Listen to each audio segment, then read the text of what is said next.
I've definitely crossed over to the other side now. I'm no longer an athlete anymore. Like talking to politicians and all this jazz. I feel for Plappy because he's just getting absolutely battered.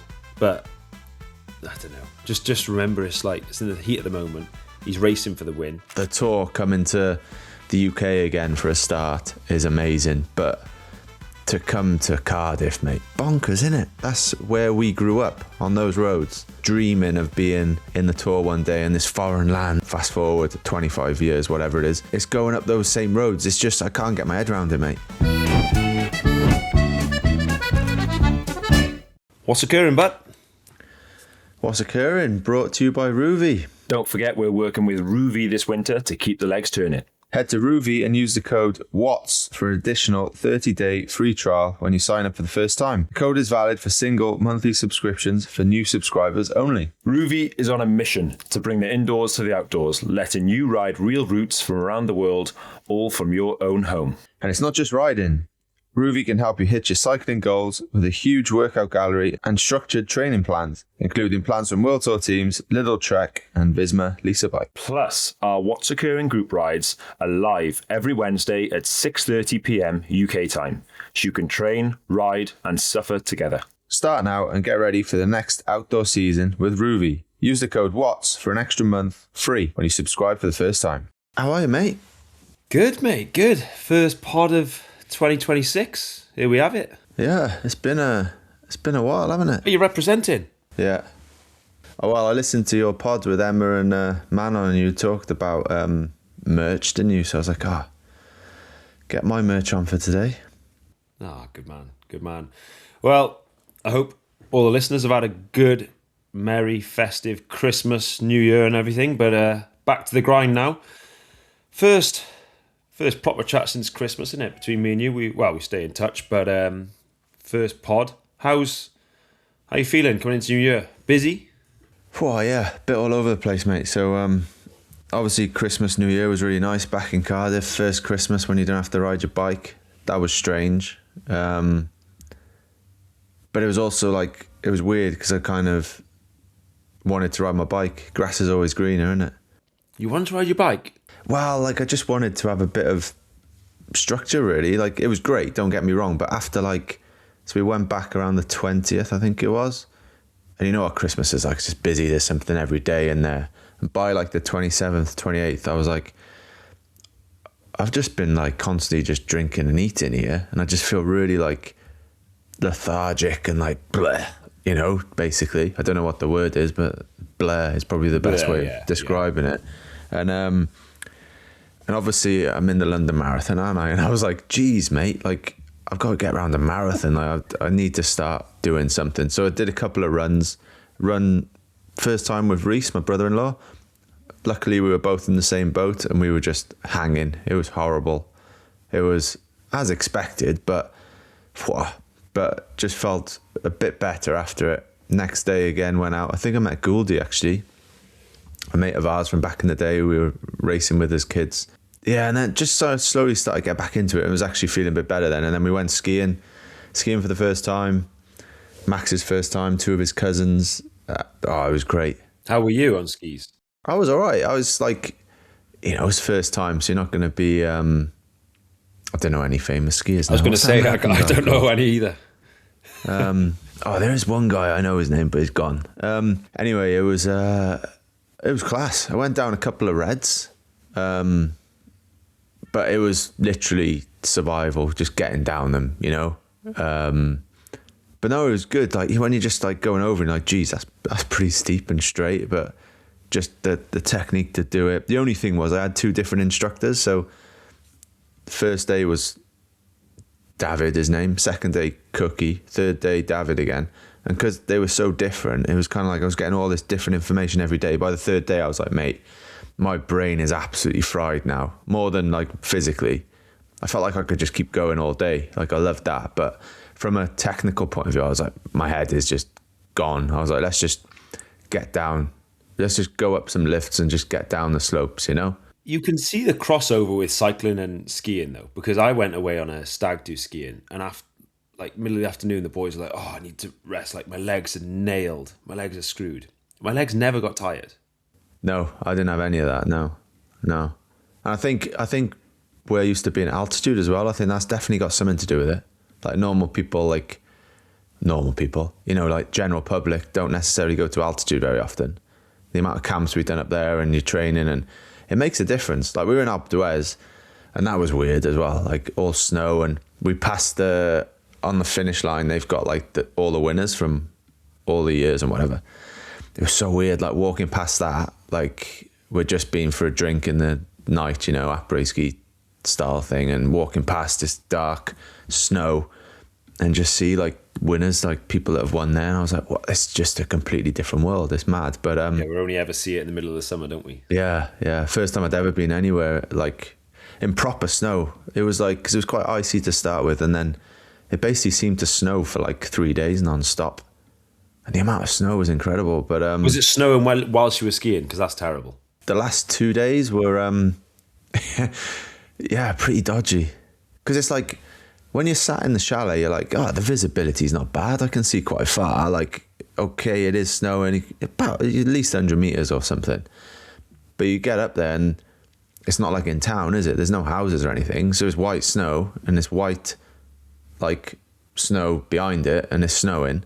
It's just all white. And then I went down this one run. It's only like a green, but it's like a bit of it was a nice little mess about one. It had little jumps, it has little tunnels. And I was like, those jumps are here, so I'll go and do, like, I wasn't jumping, I was just going over the bumps, making it sound like I'm doing like freestyle tricks or something.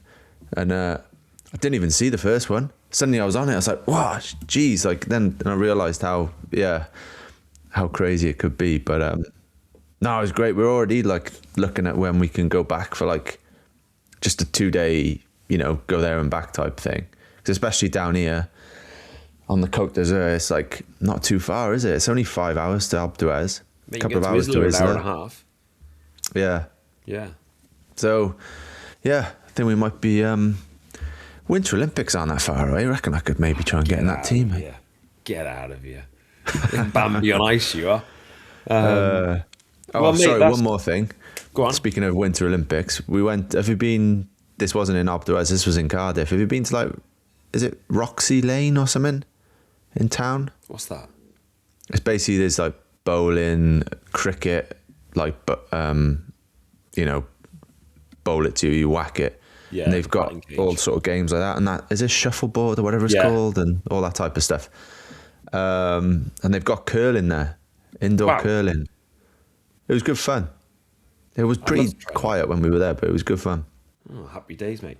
Sounds like you had an eventful Christmas, New Year. How about you, mate? Oh, mate, just stock standard, really. A lot of family time, busy. Lot of paddle. Still into that, are you? I play 3, 4, 5 times a week, always early. Played this morning at 6 till 7:30, so like setting the alarm 5:30. But I love it. Like, wake up there, it's cold, it's grim, but you get into it, come back, take the kids to school, and then you sat at the computer at 9 o'clock going like, boom. You feel like you're one up on everyone. Yeah, I could see that, but 5:30 is early, mate. This morning, yeah. Yeah. I played a bit of paddle actually as well, but I was so one of Sarah's best mates, Caddy, her husband Morgs, like he works for BBC Wales, and he's a nice guy, but mate, he's like pretty good at paddle. And I played with him and a couple of his brother and a mate, and I was the worst. And I was always going for these winners, these like trying to do little drop shots or smash them, Yeah. But then after a while, it was obviously losing a lot of games, and I was just getting more and more wound up. By the end of it, oh mate, my chimp was fully out. I was in such a bad mood. I was like, why am I getting so angry about like losing a game of paddle? But mate, need to calm down. Right then, sports fans, how many of you use a VPN? Well, if you do, or you need one, we've got a special offer from NordVPN. There's a whole list of reasons why a VPN can be critical, from accessing your favourite content, like cycling while abroad, to protecting household devices to ensure you can safely access the internet. NordVPN makes it effortless to do all of that and more. We connect to NordVPN with one click, change our virtual location easily. This means we never have to worry about missing a race. Now we're not riding the Tour de France anymore. NordVPN makes sure we can watch it wherever we are. We can also secure our internet connection on public Wi-Fi in airports, hotels, cafes, anywhere we go. So if you want to try NordVPN for yourself, go to nordvpn.com/what's occurring. And our link will give you an extra 4 months for free on a 2-year plan. It's the best discount available and equivalent to the price of a cup of coffee per month. Plus, there's no risk with Nord's 30-day money-back guarantee. So that's nordvpn.com/what's occurring. We've also left a link in the podcast description if you need it. Well, mate, let's move on to some pretty big news, actually. Yesterday, it was announced the 3 stages, the 3 first stages, and the grander part of the Tour de France 27 in the UK. We got stage 1, Edinburgh to Carlisle, stage 2, Keswick to Liverpool, and third, and most important, from the third stage from Welsh Pool to Cardiff. And you're announced as Wales cycling ambassador. It's exciting stuff, mate. Yeah, no, it's obviously we got a bit of a heads up a bit earlier, didn't we? Like when we knew it was sort of in the pipeline, and then even when I was still racing, I was like, "Wow, that would be so good to do," but it was just so far away. I was like, nah, there's no chance I'm hanging on till that. So, but the tour coming to the UK again for a start is amazing. But to come to Cardiff, mate, like to come to Wales, even better. But to finish in Cardiff, like it's the same finish as the Tour of Britain. Goes past the Birch, past Maindee, finish the same sort of area, same place. Goes over the Regos, goes over Caerphilly Mountain, up Brecon past Story Arms, right across Penderyn Moor. It's bonkers, isn't it? Like that's where we grew up, on those roads. Like dreaming of being in the Tour one day in this foreign land like France, all warm and sunny, and the crowds and all these foreign people there on the climbs watching, and just a different world away, like different planet almost. Fast forward, 25 years, whatever it is, and it's going up those same roads. It's just I can't get my head around it, mate. Mate, I did have a laugh when I looked at the parkour and it said "Coat the Regos." Coat the Caerphilly. It's funny seeing that French terminology put on the Regos or Caerphilly Mountain. But honestly, I mean, we're going to focus mainly on stage 3, aren't we now? But first of all, it's a really tough stage. It's up Mardy and it's quite a tough day throughout. Could be a bit of wind across Penderyn Moor or something like that. So it could split up a little bit, but probably not. Penderyn Moor, mate, it's definitely splitting across there. It's always windy up there. Split every Thursday club run over there. But I think it's going to be a reduced bunch sprint, isn't it? It's the same finish as, like you said, Tour of Britain this year, but probably a harder stage before that. But being the Tour, that level's that little bit higher. But when I was reading an article, and I'm going to ask you, and I'll put you on the spot, and I'll ask you some quiz questions, right? So it was a thing about British Tour de France riders. So easy. I got 2 questions. Easy one first. Who are the 3 British winners of the Tour? Brad, Ruvie, and me. Okay, and after that, there's been another 6 riders, so not including you 3, who have worn the yellow jersey. Who are they? 6 British riders. Oh, jeez. You'll get a few quite easy. Simon Yates, Sean Yates. Did he wear yellow jersey? Sean Yates, that's 1. Yeah. Cav. 2. I'm after 6 more. Yeah. Jeepers. Boardman, Miller. Yeah.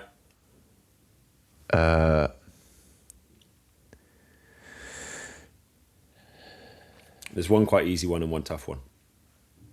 Did another Yates as Adam Yates?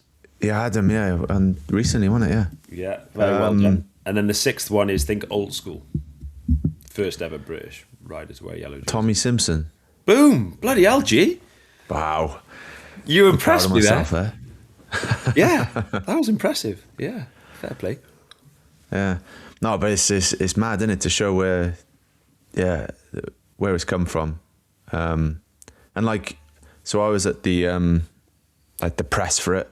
Obviously, you said ambassador for it, like working with Visit Wales. But So I was at the press thing with the First Minister and Prudhomme. That was a bit strange as well. I was like, I've definitely crossed over to the other side now. I'm no longer an athlete anymore. Like, you know, like talking to politicians and all this jazz. But it was just seeing the profile as well. You know, like the tour profile that we just look at every year.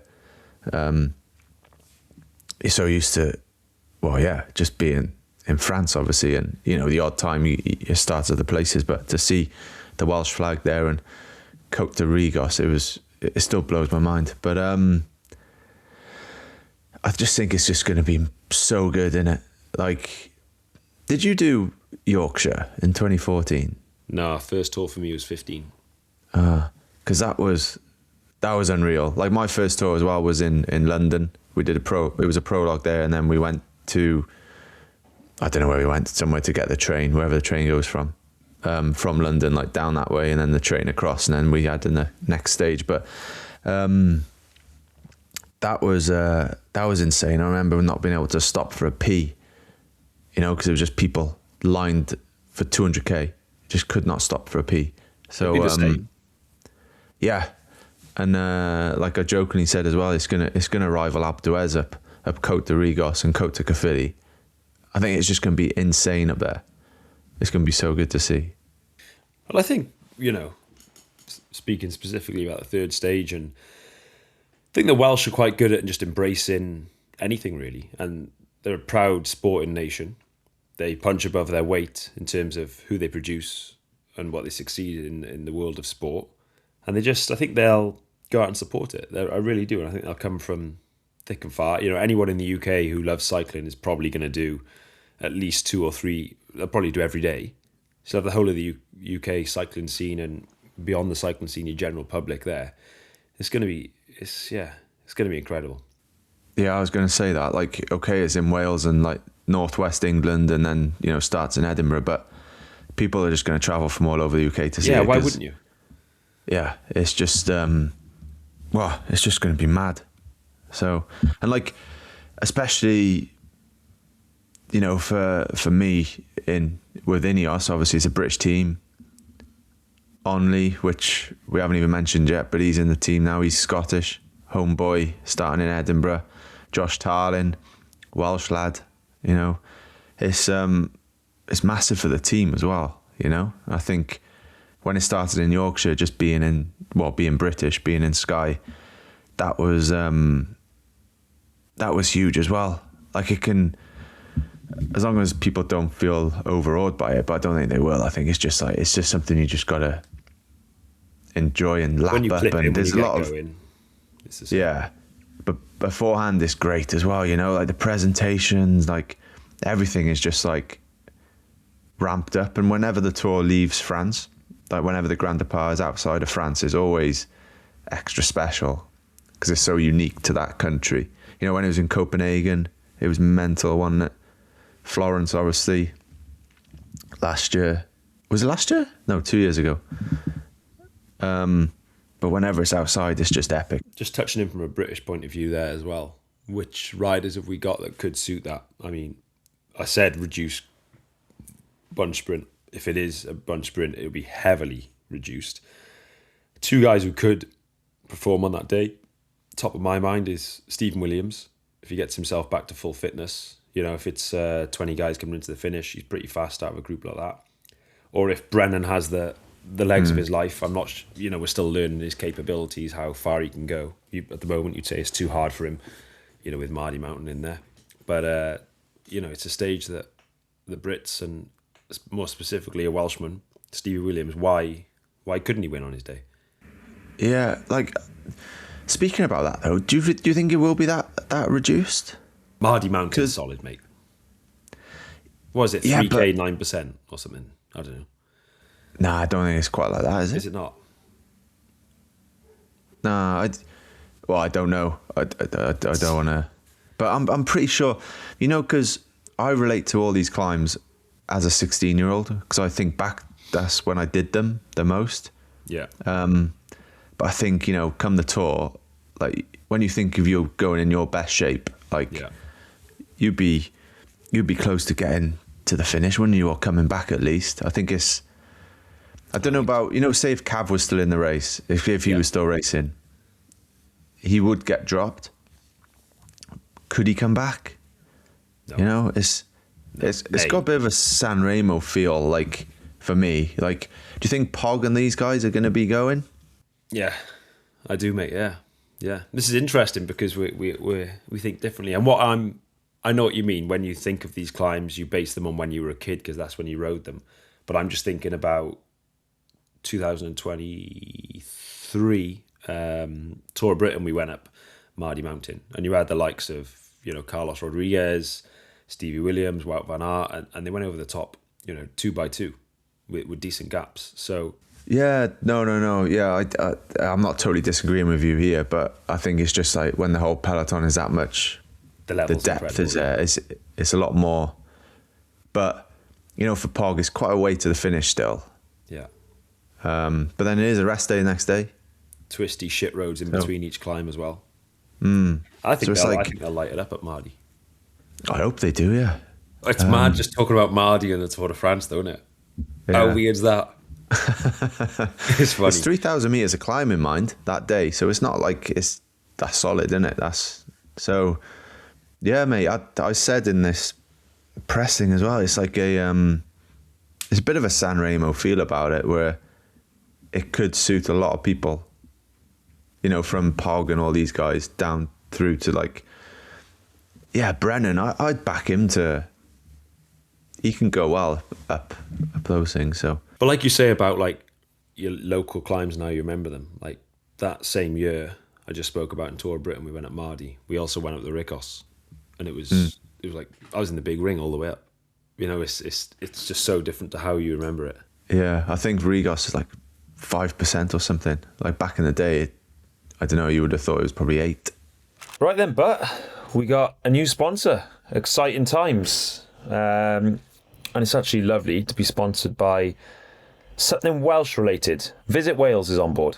Yeah, basically we're sponsored by Wales, mate. Kind of. Come and visit Started Wales. From the bottom, now we're here. Yeah, God's country, mate. Why wouldn't you want to come to Wales? Mate, so over the next few weeks, there's a few topics we've got to go through. We'll pick a topic and debate it. Favourite Welsh ride, climb, calf, lots more, etc., etc. And kind of give you an insight into Wales in general and try and inspire you and give you even more reasons why you should come and visit Wales. Sounds good, mate. Sounds good. Should we just kick it off now then? Let's rock and roll. What do you want to do? Climb? Climb? Yeah, all right, climb. For me, I think it's got to be tumble. Because it's like, I don't know, but for us being in Cardiff, it was harder to get to, or a bit further than like the other famous ones. So I think, and then obviously for me being fully self-indulgent now and very selfish, but finishing the Tour of Britain now on stage 5 on the Saturday, my final weekend of racing in my entire life, went up the tumble twice. So it's, there's got a few nice memories for me. And even Junior Tour Wales, best junior race on the calendar. Finishing up there, iconic. Did you win up there? No. I lost to Dan Martin up there. He won. I was second. I knew the answer. I just wanted to make you say it. No, I know it hurts you. Did you win up there? Okay, moving on. No, I was fourth. Fourth on top of that I was, mate. Pete Kenner won. No, Eric Rousel, someone. No, yes, you've thrown a good one in the hat. I'm going to actually go with a duo, because you very rarely ride one without riding the other. With the Ricos and Bulk. I mean, it was very accessible for us, go through Ponty and up, and you can ride them Ricos Bulk or Bulk Ricos. Again, raced a bit, featured in Tour of Britain a couple of years back. Didn't go so smoothly. There was a motorbike crash and we got stopped on the top. But yeah, quite a famous Welsh duo that, and we've done many an effort over them. Yeah, that was back in the Five Alleys era, wasn't it? Like, to be honest, yeah, when we were kids, going out there was like epic. When it's like, wow, we're going to do Rigos Bulk today. Oh, yeah. Up to Story Islands, like Brecon, over Penderyn Moor, Gale Force wins in the echelons, Then you get to the foot of the Rigos, but what? It's a Rigos now. The only slight curveball I'd throw in, and I don't think it tops R2, but I'm going to throw it anyway, it's just Caerphilly Mountain for the simplicity of it. I was about to say the same. Yeah. Same. Just And because, there's 4 or 5 different ways up. 7. 7. 7. It's almost a spider. Yeah. Oh, spider's 6 in it, or was it 8? 8. You've let yourself down there, mate. Guys, come to Wales. We've got 6-legged spiders. I can't believe you said that. What's the best way up Caerphilly then? Probably the way Tour of Britain went, the steep side. I don't know about that, mate. I was going to say the one that's basically the road's closed, got that barrier. There's a lot of debris in the road Van now. Lane. That's a good one.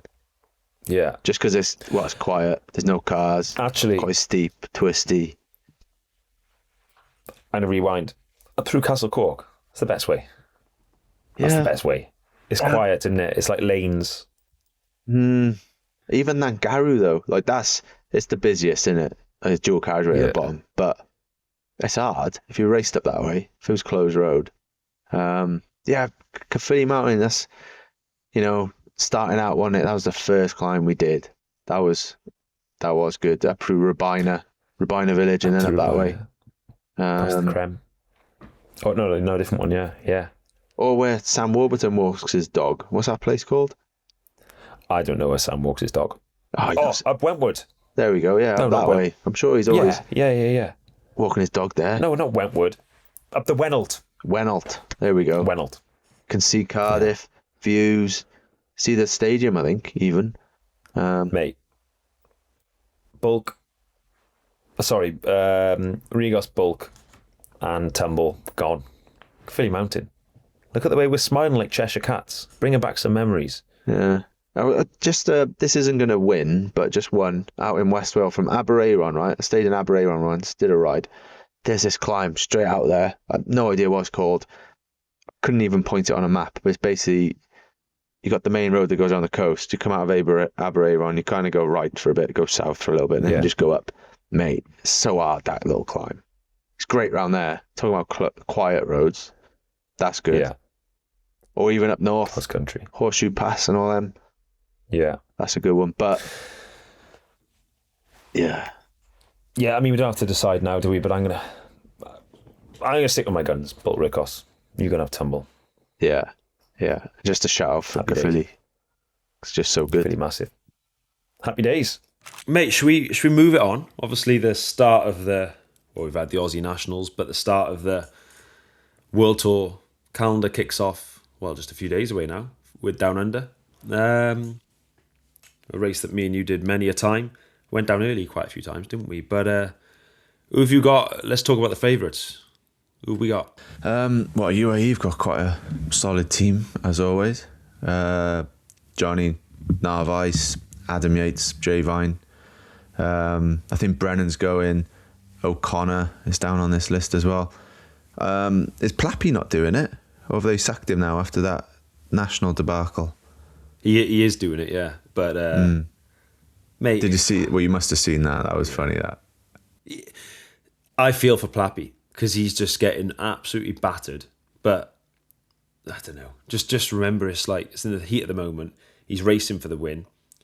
If he didn't move when he moved, and it all came back together, Eddie was going to win the sprint anyway. So Plappy tried to go on the hardest bit on the climb, and the way it unravelled, he looks like he f***ed up and he's the clown. But actually, he was just trying to use the hardest part of the parkour to try and crack Eddie. But just for people that don't know, by the way, just describe what the finish now. So Luke Durbridge has been out for 80-odd K. Am I right in thinking that? Who's a teammate of Plappy. And Plappy, they're about 200 metres behind. Him and this other dude, what was his name? Eddie? Patrick Eddy. And then Peloton aren't too far behind that. So that kind of sets the scene.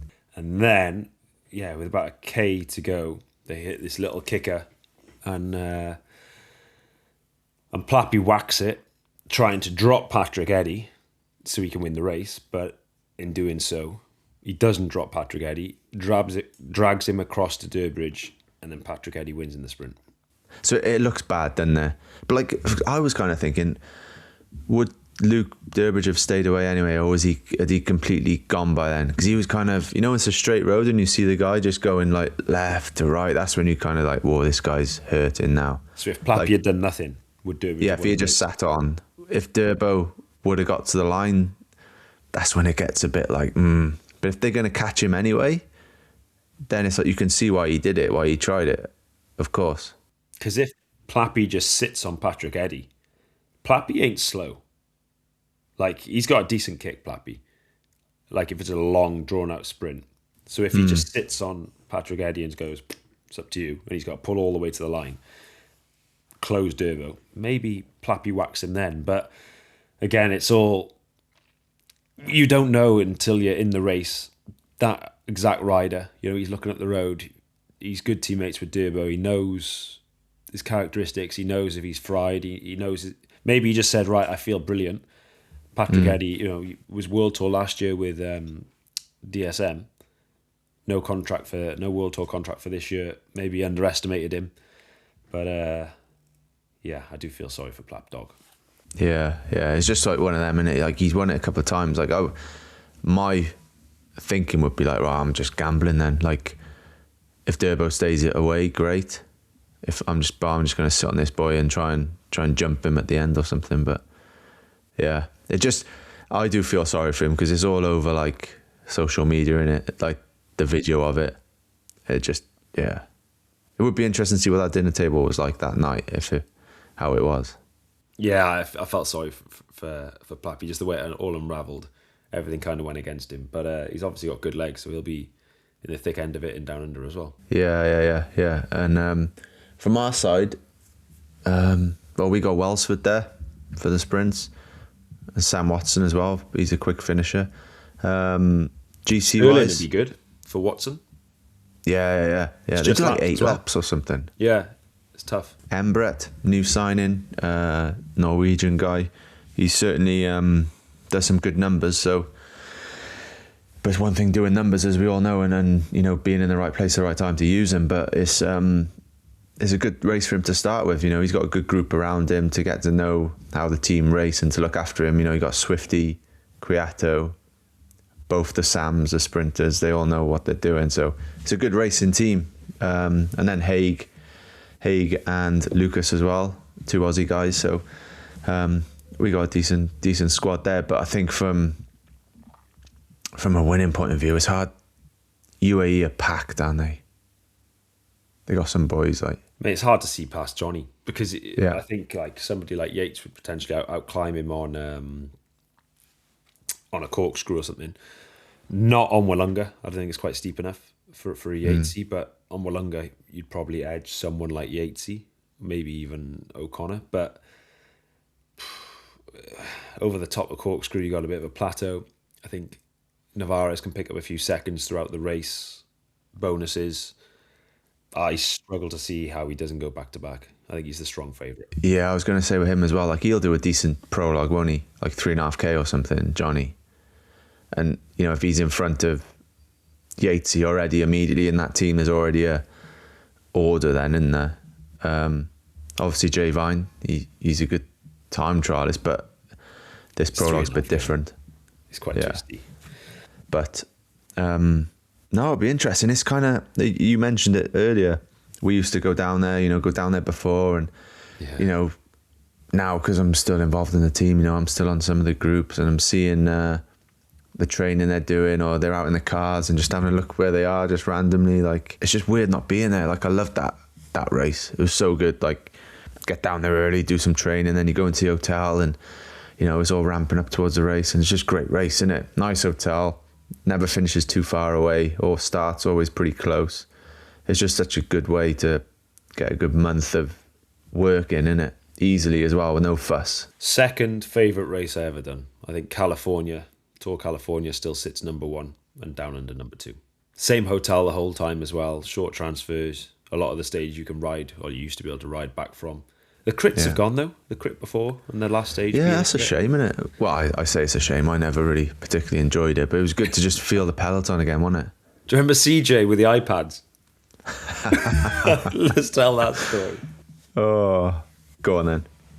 So, yeah, there was always a criterion before Down Under, and it wasn't part of the World Tour. It was just a completely separate thing. It was 1 hour around the city centre, always a bit sketchy, and we'd done a big block of training leading into it, and we were just like got to the meeting before that race, and we say, we're just going to roll around, not interested in the race, stay safe, and then head into Tour Down Under, the proper race, full gas. And CJ stands up, and he's like, he was the sprinter. He's like, guys, I'm willing to die for this. I'll listen. If you all support me, if I win, I'll get you all iPads. 16 gig, 32 gig, 64 gig, whatever you want, boys. Like, fucking hell, CJ, don't die for this, mate. Don't die, mate. Yeah. Anyway, we said, right, fair enough. We'll back you. We'll commit. And he crashed and broke his wrist, didn't he? Oh yeah, he did. Yeah. But he got back on, finished third, went for a scan, and they said, yeah, your wrist's broken, mate. And he didn't start Down Under. And we didn't get an iPad because he didn't win either. The Aussies are class, aren't they? You need an Aussie in the team. Yeah. They're good value. CJ. He was good. So how about, I agree, Johnny, your favourite. Brennan Welsford, that'll be a good matchup. Like, Welsford seems to be travelling all right, so. I seen Caleb and Sam Welsford doing a sprint, but I think, and Caleb pipped him, but I still think Sam Welsford is kind of Mr. Down Under, and he's always gone there, he's always performed, always won stages, so. Yeah, there's not a lot for him though, is there? I think it's the first day's a sprint, and then the others are a bit, probably not. I don't know what day it is, 2 or 3. It could be more for like Sam and Brennan and these types of boys than a pure sprinter, but yeah, he's last 2 years he's performed really well. With Sam and Swifty, really good lead out. Yeah, and Kwiato. Will you be getting up to watch Down Under then? No, not a chance. What time would it be on? I'll probably be at Padel, won't I? Yeah, just have the radio in your ear or something. Yeah, no, I'll get back, probably watch the last half hour or hour back, or if something happens throughout the stage, just to keep in the loop. But no, I won't be getting up at stupid o'clock to watch that. You? Yeah, of course, mate. Part of the job. Nah. Committed. No, I'll just watch. I'll just watch the key moments. Yeah. So what's next then, mate? For you? Next, got a big day tomorrow, mate. Travelling up to Manchester. Well, I'm travelling this afternoon. Man United, Man City at Old Trafford.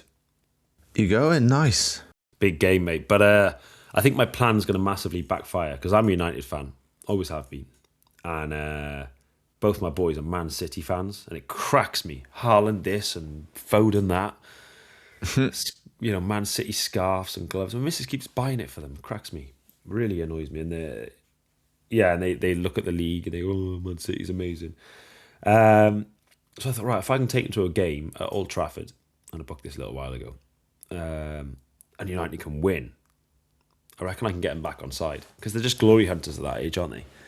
Yeah. So, I've told them they can't wear their Man City kit because they'll get battered.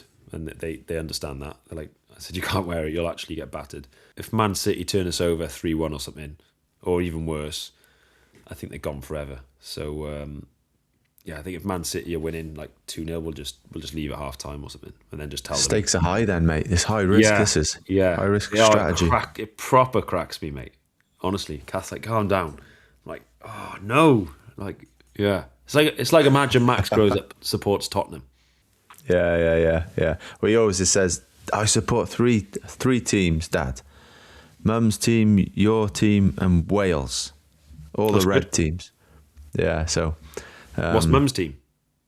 United. Oh, is she? Good girl. Well, because Ave and Reese and all that side of United. So yeah, she's United. Yeah. Oh, that's all right. Take that. All right then, mate. Well, I'll see you on the road. Cheers, bud. Yeah. Enjoy the footy, but nice one, bud. Ta-ra. Ciao for now. Ta-ra.